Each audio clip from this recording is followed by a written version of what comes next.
We were having dinner the other night at our table. Our 8-year-old daughter, Charlotte, asked the question that if Russia wins the war in Ukraine, are they going to invade the United States next? Because that's what she heard from a friend at school.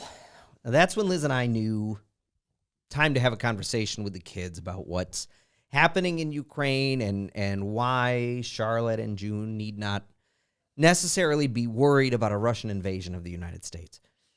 This happens in grade school. It's probably a little different than the conversations you're having at your dinner table with your children. Only slightly, yeah. Probably centering more about Grandma and Grandpa losing the Cookie Monster toy. Regularly. Of which multiple have been purchased now, so that if another one is lost, they've got back. Griffin won't be as concerned. Oh, to be a 3.5-year-old again. Only have to worry about the lost Sesame Street characters. Indeed. So you're a few years away from these kinds of conversations, but it is one that makes you think. And Liz and I are kind of looking. We exchange a glance with each other about, okay, we got to have this conversation now. Yeah, well, of course. I mean, that's probably a pretty scary thought for an 8-year-old to have. Yeah, it is. And this is what happens in grade school. Rumors spread. And soon those rumors become truths in the mind of kids, when in reality, there may be some truth. Sure. But when it comes to what a third grader says, often best to consider the source. Yep. Not unlike a story that came out recently with the teachers' retirement system of Kentucky. And the story was that the Kentucky TRS, which is a pension fund, was the second... Probably stands for Teachers Retirement System. Teachers Retirement some System. Way, yeah, and it's a pension fund. Yep. Retired teachers, this is what their pensions are paid out of. So can we take, before you continue, a pension fund, we often think of as you just get monthly payments from it, and you do, but the organization is going to invest that large pot of money in a wide array of securities to be able to generate a return off of that. Now, you can never take your balance out of it in full from a plan like that, but it's this large pot of money for which you are entitled to basically a slice of the pie that they will pay you every month for the rest of your life. So we're talking about that large pool of money, and a portion of the investment inside of that pool was in this bank. Yes, and every state has multiple pension funds. Any plenty of businesses company have that them has too. a pension has a pension fund. So Right. story comes out that the teachers' retirement system in Kentucky is the second largest shareholder in a Russian bank, Esper Bank. One of the biggest. One of the biggest. I believe it's one of the biggest. So the story is it's the second largest shareholder in Esper Bank. Now, this was shared. I saw it on social media. I saw it on Twitter. There were United States congressmen spreading this. It's false. It's not true. It has been debunked. Now, it was easy enough to take a look and see who are the largest shareholders of Esper Bank. And you can see Teachers Retirement System in Kentucky not listed. So what you're seeing in the social media, often not true or not entirely true. And as you can imagine, this probably led to a busy day for those answering the phones at the Kentucky Teachers Retirement System. And it was a shareholder in the bank, just not the second largest. And according to the pension fund manager, the original investment was around $15 million. And on the surface, that sounds like a lot of money into a Russian bank, and you wouldn't be wrong in thinking that. But for some perspective, is that the total assets of the Kentucky Teachers Retirement System pension fund is about $26 billion. And so if you do the math, 15 million on 26 billion is about 5/100ths of a percent, to give you an indication of just how much of exposure they had to that Esper Bank in Russia, which, again, we look and think 15 million, that's a lot of money. And correct. And it is. But when taken in context to the amount of money that the fund has and is invested, it's a very, very modest part of the overall fund, and their exposure is somewhat limited. And they even mentioned that they sold it, the investment, towards the end of February for about $12 million, which on paper looks like they lost that money, but in reality, when you count dividends that they were paid for the life of holding that investment, they actually probably ended out with a minuscule net profit when all was said and done. But a far cry from the information that was being sent out as they're Right. the second largest holding of that company. Yeah. And I tend to believe the fund manager only for the simple reason that this information Yeah, does all it will become be public out there. Yeah, in it's, time, yeah. so that if you wanted to, you can go verify it. Right. Also, there's just a lot of rules and laws about providing false information in this business that Sure. that don't likely end well and can be easily. Rarely does it end well No. for anybody providing false information. No. So what does this mean? Because it's interesting. I found it interesting. I got a kick out of it. But at the same point in time, I feel like even the fact that the Kentucky Teachers Retirement System did have a very modest investment in this company, they took a lot of heat Yeah. for this. The investment fund managers took a lot of heat, and we'll get into in a moment whether that was warranted or not, or whether you, if you're watching or listening, may have some investments in Russian companies as well that you're unaware of. Yeah. Completely not out of the realm of possibility. No, in fact, it's probably Probably very more likely than that, not. that you do have some. Now, it doesn't mean you have a lot of it, but it probably in some way in your portfolio, there's likely to be a sliver of some sort of Russian investments. And, I think the biggest takeaway is to not always believe what you hear. Yes. Sometimes you have to, trust but verify and go in and see that information because, and where do we hear it the most? We tend to hear it from the standpoint of, well, my friend told me about this stock, or my sibling mentioned this investment to me, and My brother-in-law told me about this company, or Yeah. I heard this from. Right. And it always has worked out well. Yeah. Largely because, if you ever talk to someone who's gone to the casino, they never tout their losses. Usually it's only about the times that they win. And when it comes to telling your friends about your investments, it's no different. But just because you heard that, it doesn't mean that what the person's telling you is false. It just may not necessarily make a lot of sense for you Right. and your circumstances.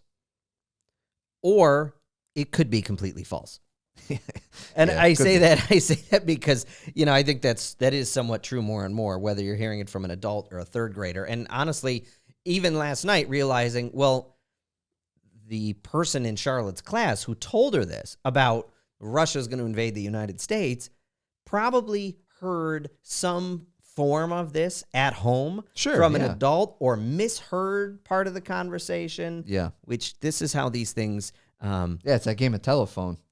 I love that game. Well, sure. Fun It's game always to play. exciting to see what the I like results it are. because when I play it with the kids, I just say the most incredibly random sentences that Yeah. make absolutely no sense. Brenna would probably say the same thing. We haven't played the game of telephone at the house, but there's oftentimes I say things like that makes no sense. Yeah. Sometimes you got to keep the kids on their toes. And often during said games of telephone, when I am involved or my kids are involved, it is just something said that is derogatory towards me. Yeah, that's part Which of being again a dad. may be true, may not be true. Yep. Second part, and I think this is something we should all consider. More information is often helpful, and I've rarely seen that work negatively. When you have more Right. information to make an informed decision, Right. you don't often regret that. and Usually it's the opposite. And in this case, I think it can provide some context that as I was thinking about this and we were putting this together, came to realize, oh, well, a lot of people probably have investments or had investments that were tied to Russia without Yeah. realizing it, without intending to, and nor does it make you wrong or a bad person for having these. And some examples, if you have a 401k, Or an investment or an account investment or anything account, else. anything, and you own an emerging markets fund, you've probably got or had some exposure to Sure. Russia in those investments. And I say or had because within the last couple of weeks, as a lot of these sanctions have come into place, I do think it likely that a lot of mutual funds have probably very Yeah. quickly divested of exposure to. As long as they were able to Russian. do that before all the trading halted on a Correct, vast majority of those securities. Our chairman, George Conboy, has a running joke when referring to emerging markets that they are often submerging markets.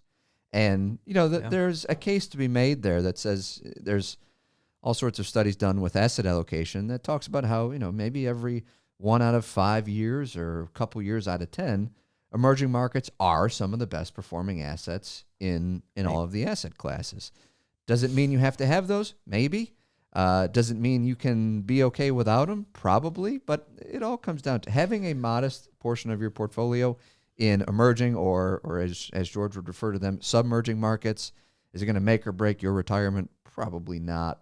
But if you're building a foundation of your portfolio on those investments, there's probably some other alternatives that may be a better fit. Yeah. So I took 10 minutes before we recorded this and looked through a bunch of emerging market mutual funds. Here's what I found.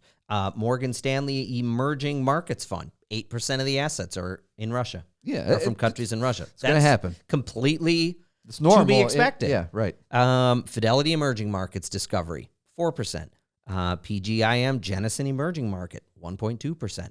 Okay, so you've got, and even if you look at the fixed income market, PIMCO, which is one of the more well-known fixed income mutual fund companies, their emerging market bond fund, 3.25% of their assets, bonds in that case, were from companies headquartered in Russia. And it doesn't mean that having that in there that they were bad, because before the the invasion of Ukraine, I mean, Russia is considered an emerging market. And in order to represent those properly, they're going to have some investments there. Do they still have them? Well, that remains to be seen on their next report that they have to send out at the end of the quarter. And if they do have them, significant declines. Russian government bonds right now are trading for 20 cents on the dollar. I mean, Esper Bank, specifically one in the example we had earlier, I think was trading close to a penny. And it was trading much more than that. Yeah, before the invasion happened. Yeah. So the list goes on. You can find this anywhere you look, and I think it was just important to say Kentucky Teachers Retirement System, one, not the largest, not the second largest shareholder. No. And that information can actually very easily be found. Mm-hmm. It's not. But what we see on the internet is often not the truth.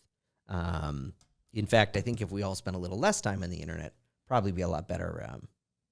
Lot better for us. I think so. There's a real world out there. But it's also not as black and white when it comes to, this investment fund had a Russian investment right now. Not as black and white as it is often made out to sound. Sure.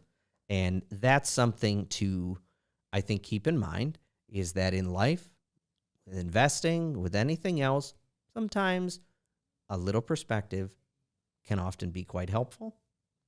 And when you want to hit that button to retweet or amplify a story that may agree with the narrative that makes the most sense to you, sometimes it's worth taking a look to see if it's actually true.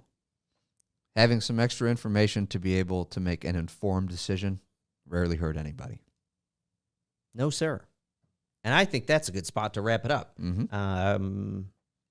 Thanks for being with us. We're glad you continue this journey to financial wellness. As always, if you have any questions or there's something you'd like to hear us talk more about on this podcast, Wade Group at BrightonSecurities.com. You can find us at Wade Into Wealth on Twitter, on Instagram, on Facebook, on TikTok, as I like to call it. TikTok, but I like calling it TikTok. Got it.